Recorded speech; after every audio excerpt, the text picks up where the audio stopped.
So when I give talks at the Association for the Study of Dream, many of my talks are about dream figures. When you become consciously aware in the dream, you can talk to the dream figures. And you can go up to them and, what do you represent?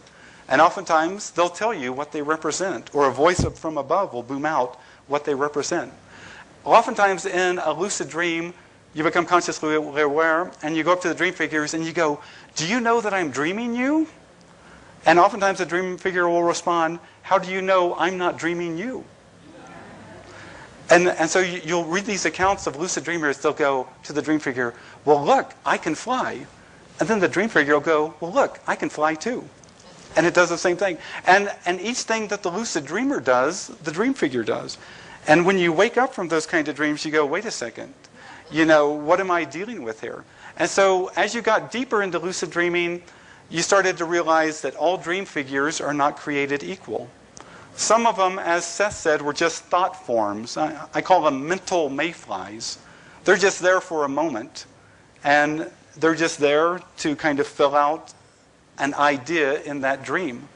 But some of them, like the sinful self, have kind of a permanency. And I don't really use a sinful self necessarily, but the spontaneous self.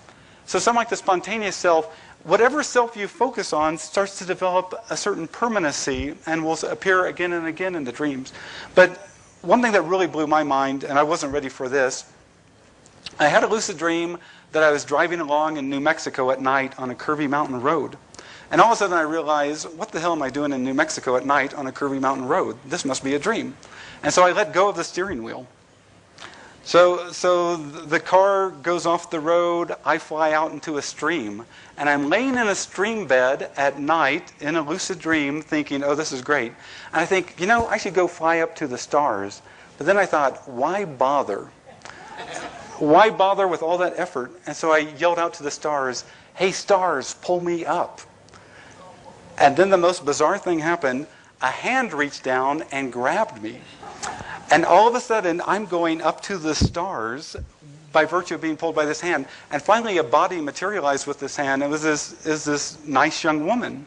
And finally, we get up to the darkness, and she puts her finger up and makes a dot. And from this dot, she draws 3 lines. So she makes me a corner that I can be in to kind of give me a sense of space so I don't totally flip out. And I ask her, I go, what are you doing? And she goes, you needed helping you. And she goes, we started talking, and basically she said that she was there in all my dreams watching over me, and whenever I needed help, she was there to assist me. And then she brought up some other things, and she goes, don't you remember this? She's really totally shocked that I didn't remember other interactions that I'd had with her. And at the end of it, I asked her, well, how do I get back to a dream? And she goes, oh, to get to a dream, just do this. And I did it, and bam, I was back into a dream. But that really, when I woke up from that, I thought, oh my God, this is almost too spiritualistic. Now I'm meeting guides and guardians in my dream state. But it's a phenomenal thing that other lucid dreamers have experienced as well, is meeting dream figures who actually know more about the dream state than you do.